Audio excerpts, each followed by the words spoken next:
안녕하세요. AMPM 글로벌 마케터 이한별입니다.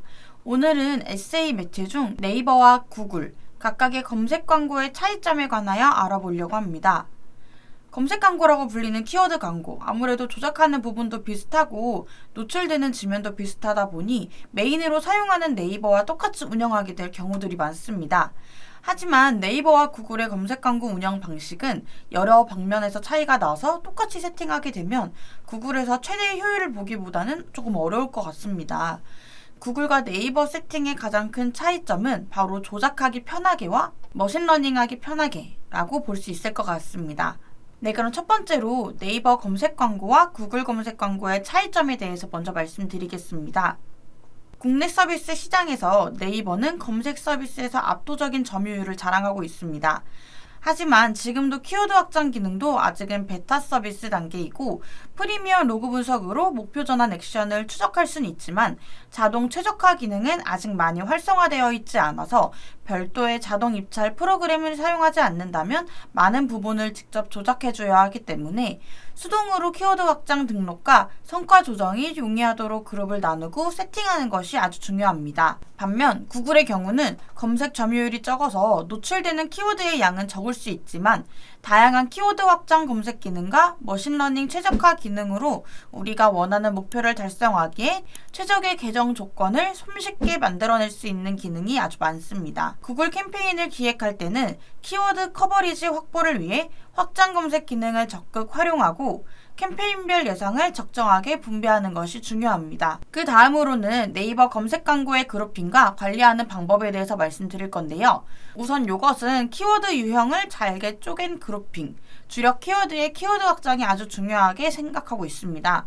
자, 이쪽 그래프에 보시는 것처럼 오소마라는 컨설팅 교육 서비스를 제공하고 있는 업체가 있습니다. 따라서 여기서 그룹핑을 한다고 하면은 컨설팅과 교육으로 나눌 수 있고요. 또 거기서 세부 항목으로 마케팅, 분석, 광고로 세분화할 수 있습니다. 너무 잘게 쪼개는 것 아닌가 생각이 드실 수 있는데요. 꽤 디테일하게 그룹을 쪼개는 방향을 추천드립니다. 왜냐면 그래야지 우리 사이트에 유입된 잠재 고객이 구체적으로 어떤 제품과 서비스를 찾아서 들어왔는지 한눈에 확인이 가능하고 그래야 조금 더 빠르게 광고 최적화를 진행할 수가 있습니다. 그룹이 세분화되어져 있으니 평균 CPA보다 CPA가 높은 유형의 키워드 그룹을 한눈에 확인할 수 있습니다. 이제 CPA가 높은 키워드 그룹에 들어가면 어떤 키워드가 비용을 잡아먹는지 확인하고 그것에 대해 조정해 주시면 됩니다.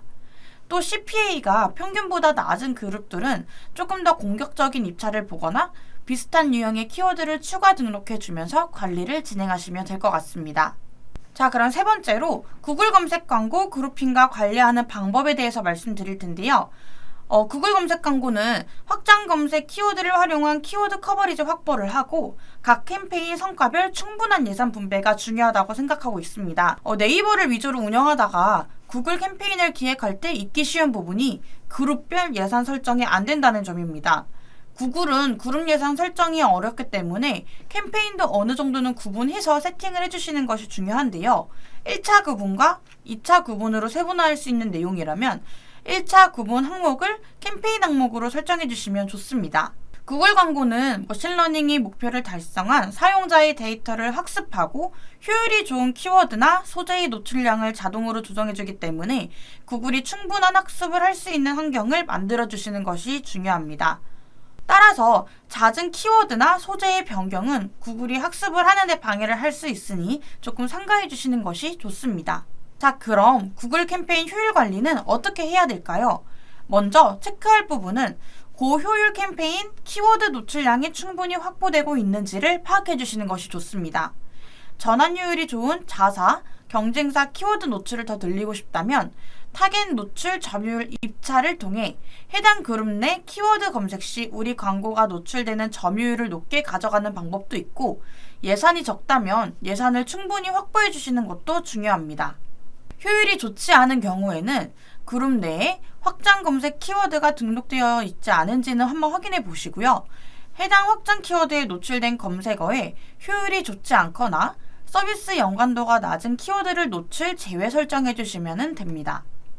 마지막으로 네이버 검색 광고와 구글 검색 광고 간 시너지를 내는 방법인데요.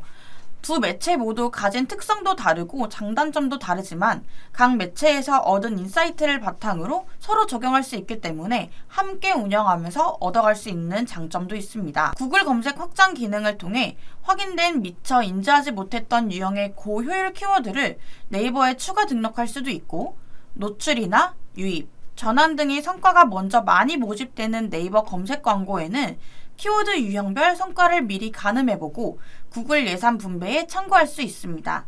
네, 오늘은 이렇게 검색 광고 중 네이버와 구글을 비교하여 말씀드려보았습니다. 운영하시는 브랜드의 목표와 전략에 따라 올바른 검색 광고 유형을 선택하시길 바랍니다. 또한 앞서 말씀드렸던 것처럼 두 개의 특성을 가진 매체를 이용해서 잘 접목시켜 세팅을 한다면 보다 높은 효율을 가져올 수 있을 거라고 생각합니다. 하지만 올바른 세팅을 하시려면 처음에는 혼자 하시기 좀 어려울 수 있으니 마케터 전문가와 상담해 보시기를 추천드리겠습니다. 문의사항이 있으시다면 언제든 연락주세요. 감사합니다. 지금까지 이한별 마케터였습니다.